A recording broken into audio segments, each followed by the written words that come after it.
بسم اللہ الرحمن الرحیم۔ السلام علیکم۔ دفعہ نمبر 412 تعزیرات پاکستان۔ بددیانتی سے ایسا مال وصول کرنا جس کا سرقہ ڈکیتی کے ارتکاب میں کیا گیا ہو۔ دفعہ نمبر 412 تعزیرات پاکستان۔ یا ڈکیتی میں حاصل شدہ مال وصول کرنے کی سزا۔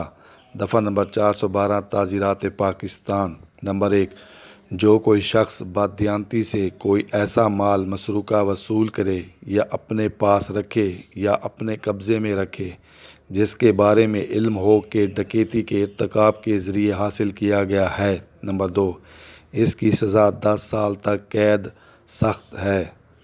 نمبر 3، عمر قید کی سزا بھی ہو سکتی ہے۔ نمبر 4، ملزم جرمانے کا مستوجب بھی ہوگا۔ ارتکاب کے معنی عمل میں لانا یا مکمل کرنا۔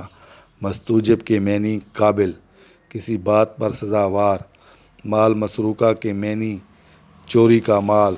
ڈکیتی کے معنی ڈاکہ ڈالنا یا کوئی چیز زبردستی لینا۔